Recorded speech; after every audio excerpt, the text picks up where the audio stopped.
I have finally gotten my hands on the rival battle decks. We have Steven and Marnie. So I feel the need to clarify. We are going to be going through and kind of getting an idea as to what these kind of decks can do. Understand, I'm not a professional. I barely play the TCG at all. I mostly kind of look at these as just like a fun thing to do. Me and my wife will actually use pre-constructed decks to play Pokemon together, and that's basically all the gameplay I really do for the TCG, aside from TCG Pocket. But of course, even people who are just collectors, you don't even look at the decks half of the time, were interested in these. I wonder why. So let's take a look at Steven first. I remember thinking it was kind of wild, like when these first released, I didn't like hop on them immediately because I was like, I'm never that worried about decks. Decks are always easy to pick up, right? And while I do collect the decks, I wasn't like, I'll get them eventually. I didn't think of the fact that they would sell out immediately. Of course, we have some little crappy cardboard, hit markers. And we kind of do like a little bit of a lift here. We have the deck box, and oh my god, Pokemon Company, you can actually design an okay deck box. Look at you! It would have been nicer if on the top it said what the deck box was, or what the deck was anywhere on it, really. Or like a picture of Steven and Metagross up here, like a little thumbnail, something like that. Well, I mean, it would be facing that way, but I'm sure you understand. But hey, like that looks kind of neat, but it's still just generic. But I can look at that, and I know what's inside. Oh my god, the Pokemon Company is actually learning. Let's look at this paper real quick. So it's probably just going to be more of like a playmat on one side, advertisement on the other, if I had to guess. Yeah, so we have a paper playmat of Steven and Metagross. They have the rival deck thing down there. It's kind of cheap. But, I mean, it's a paper playmat. Are you really using these? And then, yep, just an advertisement on the other side. So we have Steven's Metagross EX with his strategy. And then we have Marnie over here. I'm actually going to read those so I have a better idea of what we're going into. I have read the information. Take this thing off and look at our beautiful cards. What do you know? There's a Pokemon coin. Moving on. Okay, yeah, it's Steven. It's Steven. I know Kid a Metagross, but we always get Pokemon on the coins. It's kind of cool to get the trainers. We haven't seen these a bit more common, mostly in the, what are they called? The tournament collections. They'll do, like, the coin for the trainer. And, yeah, silver's kind of fitting since, Steven, Steel type, Metagross, right? Yeah, it's cool. I do think it's interesting, though, that the featured card is actually not Metagross, despite this deck being Steven's Metagross. We do have a Metagross EX here, quite obviously. Well, Steven's Metagross EX, to be more specific. But you have two of them, of course. You're going to want two for your deck. But then the featured card, as you saw, was Steven's Beldum. I mean, it's a fantastic-looking card, and to be honest, it's cool to show, some love for a middle evolution here, right? Well, not middle, for baby evolution. So I guess there is more love there for the first stage. But you get what I mean. Like, it's cool not seeing them go straight to Metagross, but it is also a weird decision at the same time. It is a fantastic looking card, and I can see why people went wild over trying to buy this deck, literally just for this one card. That's why people were doing it. Like, they just wanted the Steven's Beldum, making it hard for deck collectors like me to get my deck. But cool, we already kind of took a look at this box here, so let's open it up. It was kind of like weirdly, partially like opened. So let's slide our cards out. And of course, the energy, yeah. So I guess we're running Psychic Steel here. So we have Beldum, of course, 30 damage RAM, not really going to be something you worry about. So literally the first thing that it showed on Steven's strategy is to build up your bench. Search effects like Buddy Poffin right here, and Steven's Ball Toy. So his deck, I assume, is meant to very quickly build up your bench, so you have plenty of options. And then right here, Steven's Ball Toy with Summoning Sign. So for 1 energy, search your deck for up to 2 basic Steven's Pokemon, and put them onto your bench, then shuffle your deck. So this one lets you do any basic with 70 HP or less. This one doesn't care about the HP, but now adds the qualifier that it has to be Steven's Pokemon. Interesting. We have Switch, of course. I don't know. And yeah, that's just more like deck cycling. Metal Energy. We have Granite Cave, which I believe is also mentioned. Yes, so it says fortify your position using Steven's Carbink or Granite Cave to reduce incoming damage. So, yeah, Steven's Pokemon, both yours and your opponent's, take 30 less damage from attacks from your opponent's Pokemon after applying weakness and resistance. As a stadium, that's actually pretty powerful. Like, if your deck is mostly made up of Steven's cards, like, they have got to get the stadium replaced, because that 30 less damage per hit is kind of wild. Steven's Skarmory, so this is also mentioned. It mentions Steven's Skarmory and Claydol being used as actually primary attackers, in the active spot. kind of used as ways that if they get taken out, you only lose one prize, as opposed to using Metagross. So, of course, having a powerful EX is always important. But it looks like Steven's deck might be more, more fodder-based, like only one prize card Pokemon, like the Skarmory right here. And at 120 HP, it's going to take a while to take down. 30 damage isn't amazing, but it's only a 2 energy cost. Sonic Double for 3 energy. This attack does 50 damage to 2 of your opponent's Pokemon. Yeah, that's definitely what you're going to actually be using. Yeah, you don't apply weakness or resistance for benched Pokemon. But, I mean, 50 damage to 2, right? 50 at least, if not more, for their active Pokemon, and then 1 on the bench. Or you could go 2 on the bench, I suppose. If weakness would help you, though, it's probably a bad idea. Boss's Orders, of course, has to be in literally every deck. We have Mental Energy, Progressive Surge, Rare Candy. Yeah, just super useful. Lets you just skip over a stage effectively. Steven's Beldum, and I assume it's basically when you want to use it for, right? To kind of skip up to Metagross. More deck cycling. Steven's Carbink. So, Stone Palace. As long as Pokemon is on your bench, all of your Steven's Pokemon take 30 less damage from attacks on your opponent's Pokemon. Really? The effect of Stone Palace doesn't stack. It doesn't have to. What do you mean? That's already kind of wacky. So, did it mention Carbink for the offensive? No, that was Claydol. Yeah, that makes sense. So, you have this on your bench reducing 30 damage, and sure, the ability doesn't stack with itself, right? But would it stack with Granite Cave? Surely it would, right? Because it only mentions it on Carbink, it doesn't mention it on Granite's Cave. The effect of Stone Palace doesn't stack. Does that mean it doesn't stack on itself if you have 2 Carbink? Or does it not stack at all, right? If Granite Cave is out and Carbink is out, are you still just reducing 30 damage, or is it 60? That's something I'm gonna have to look that up. I'll let you know what I find. I could still be wrong, so feel free to correct me in the comments down below. I will add it to a pinned update if I was incorrect on whatever info I gave you. But if it does block 60, that's wild. Like, yeah, you gotta make sure you have Stadiums in your deck if you're up against this. That's nuts. We have Drayton, top 7 cards of your deck. Reveal a Pokemon and a trainer card you find there, put them into your hand. Okay, so again, more deck cycling. Steven's Metang, obviously the ugly middle stage that you don't necessarily want to use, but hey, 100 health and only 2 energy for 70 damage. Downside, it's one of those cards where you can't attack your next turn. But hey, 70 damage flat, that's not bad as an emergency. We have the Rare Candy Ultra Ball. Granite Cave Experience Share. What was this one again? Active Pokemon is locked up by damage from Pokemon. Move basic energy from that Pokemon. Alright, okay, just moving your energies around effectively. Last resort. We have Steven's Skarmory, a switch.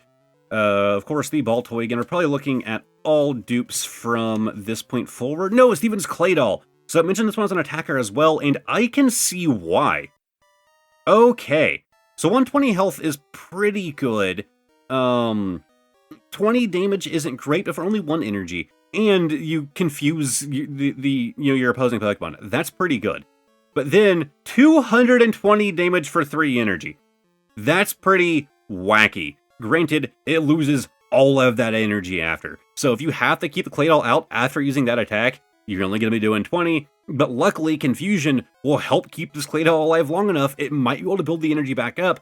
And Clay Blast again. Like, we're talking EX level damage right here. And if it dies, you lose 1 prize card. 1 prize Pokemon here, 220 damage. That's pretty good. Again, I don't keep up with the Pokemon meta literally at all. I mentioned in this video. If you're looking for a full-blown deck review, you have come to the wrong place. I always try to mention that at the beginning of any of my deck videos because, again, it's not what I do. This channel is for entertainment primarily. Energy Recycle. Shove up to 5 basic energy cards from your discard pile into your deck. I mean, useful. Again, probably a staple of most modern decks. We have Boss's Orders, Professor's Research, Steven's Claydol, and yeah, all dupes from there. But then going back to the featured cards here, of course we already had a look at Build 'em, but Steven's Metagross. So 340 health is a fair amount. But then 200 damage for 3 energy, certainly not bad. And its ability. Okay, so you can search for, I had to kind of like read through it. You can search for a Psychic or a Metal or both. So you can do 1 Psychic, 1 Metal, well, Steel, or both. So obviously you're going to be doing both most of the time. It's probably a very situation where you wouldn't want to do that. And then put them on your Pokemon in any way that you would like, and then shuffle your deck. So yeah, again, energy cycling always super important in the Pokemon TCGs, so Yeah, I feel like this Metagross actually is not really the big strength point of this deck. This is one of those cases where I think they did a fantastic job at this strength point, not really being the EX or one central Pokemon.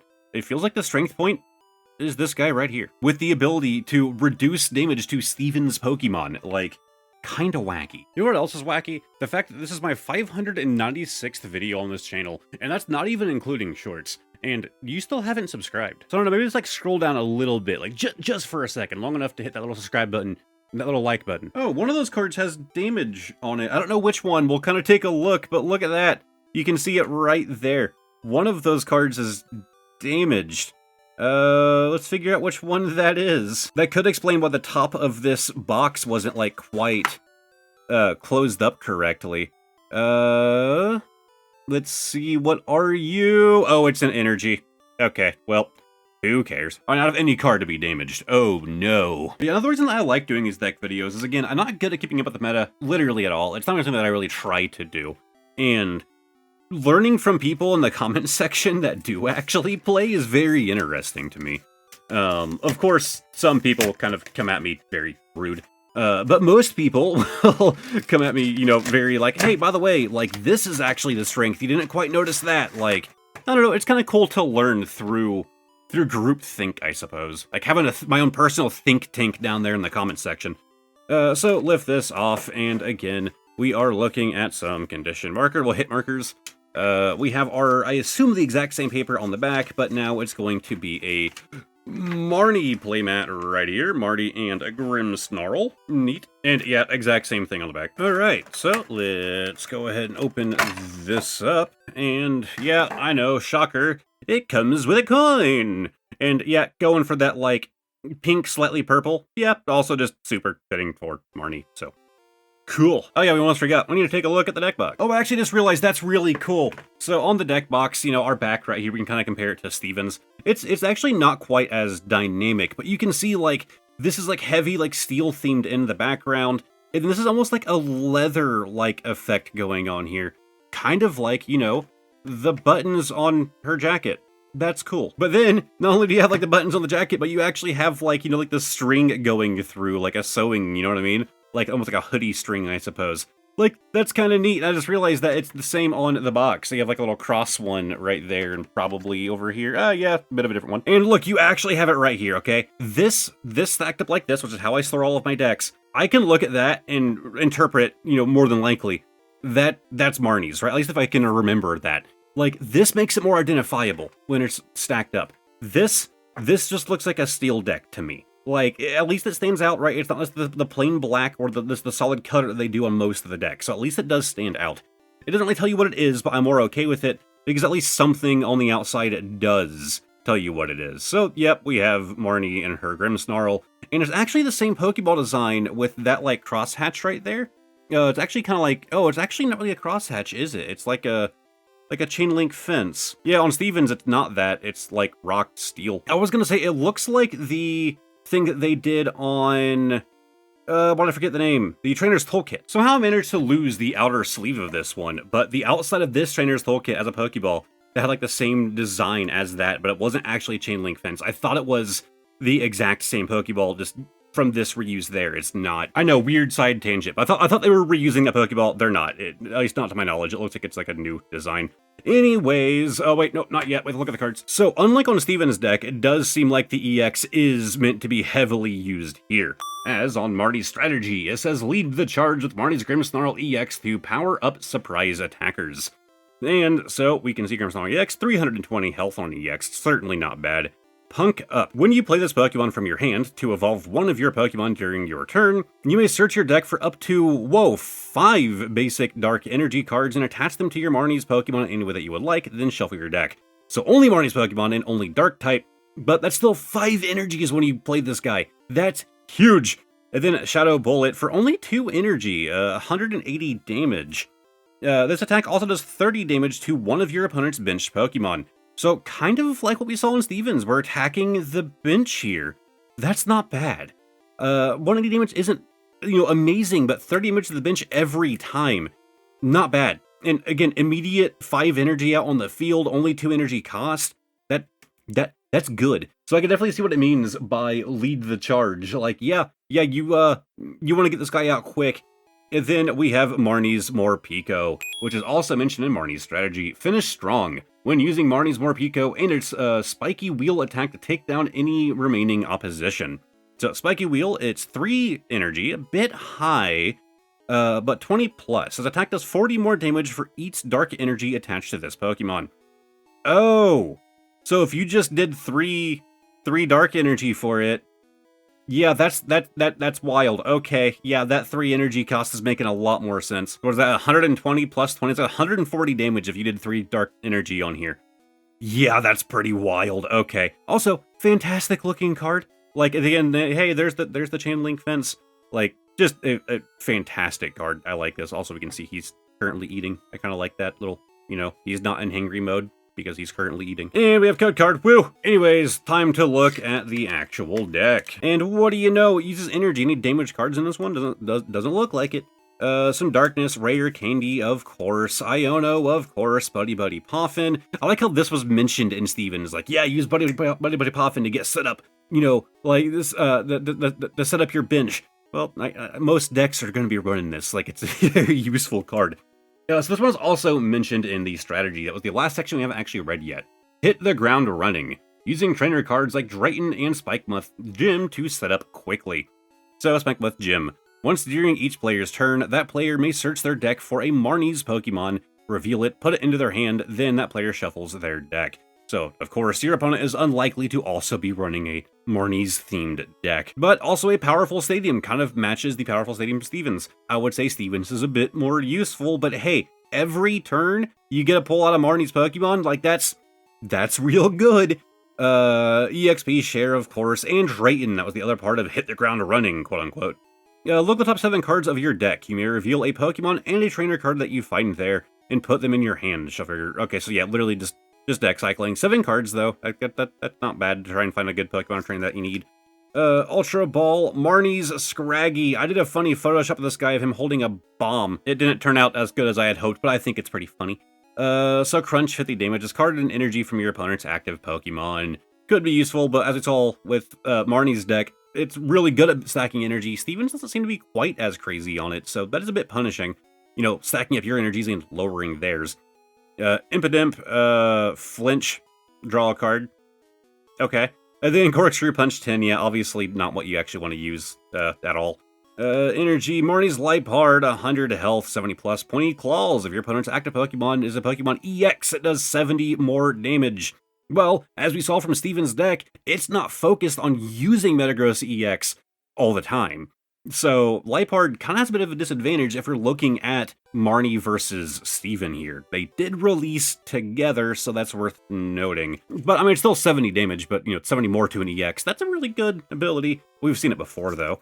Impidimp, Energy, Switch, Boss's Orders, Rare Candy, yep. Marnie's Purloin. Of course, you have to use this to get to the Liepard. Pointing Nails, and okay, similar ability, so it just kind of evolves into a better version of itself. So at 20 damage, then 40 more if it's an EX.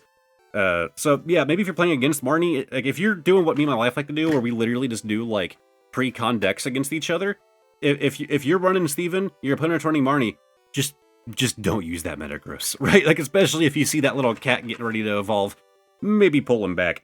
We have the Buddy Poffin, Professor's Research, Morpico, yep, same Morpico as before. Scraggy, Professor's Research, Drayton, Scrafty.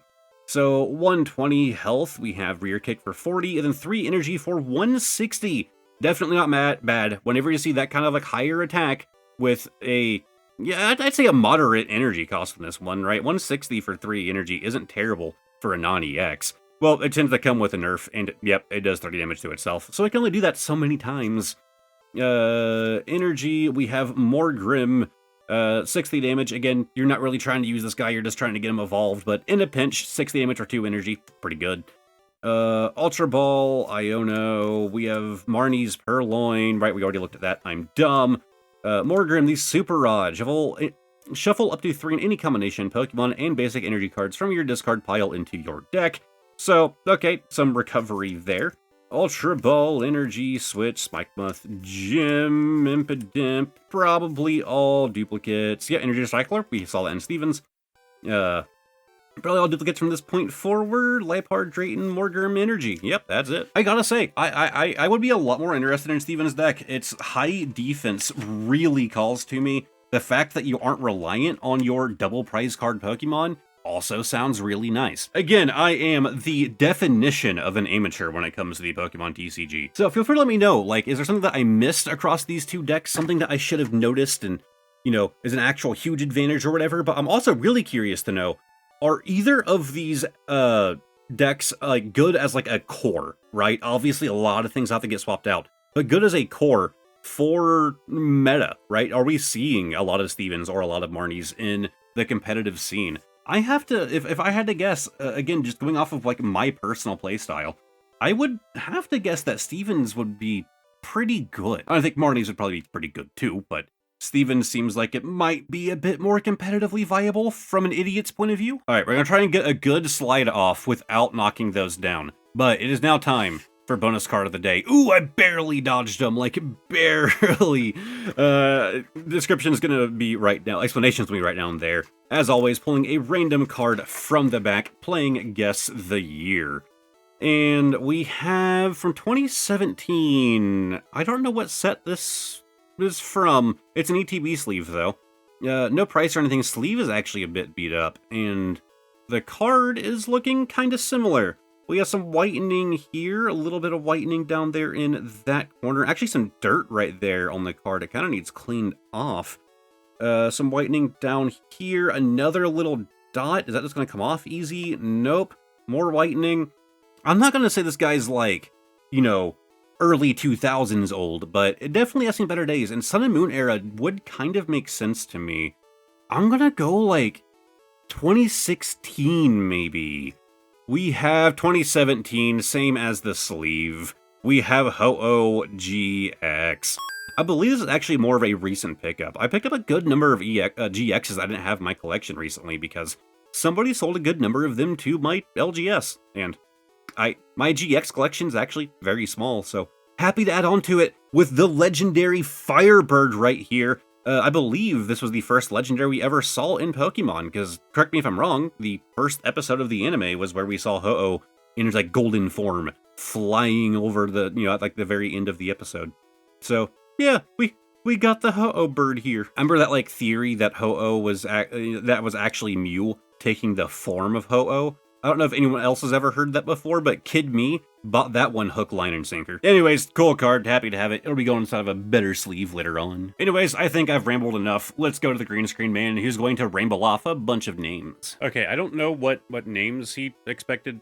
Oh, those. A massive thanks to my YouTube channel members. Pokey Hoarder J, Obsidian, Smokey of the Sun, Andrew B, Bod, Reed, KDL21, Lana C, Kiss of Ember, Air, Sucker Punch, Lycan, Car, Reese, Billy Wilmo, Obsidian Panther, Ineffable, Under Mosquita, Lime Kiwi, Crispy Demon Duck, Crosby Blackwell, Cold Drip Gaming, Ocarina 369, Wonder Bread, Follow Vertigo, Shadow Family 15, Thomas Mancini, Brewster, Shea Blancet, Igor, Most Modest, Goaty, That Souls Girl, Psycho Panda, Borisu, Flamehead, My Little Gaming, Joseph Long, The Terminator 64, Misha, Ryan McKenzie, Emma, Wounds Do, Tactical, Plum Wild, Mimi, Catfrog 1, Dylan F, Nation Harris, Villain Vaporeon, Amon VT, Alexandra Fiend, Lenny Pop, Cal, Charlotte Poe, and Pogo Heather Lou. A massive thanks to all of you for being channel members. If you guys want to check out some more content, over here I'm going to have a playlist of all of my Pokemon videos if you feel like binging. Underneath that is going to be a random video that I think that you'll enjoy. And lastly, somewhere on me, is going to be a link to the community Discord if you feel like joining in. Thank you guys very much for watching, and hopefully I will see all of you next time.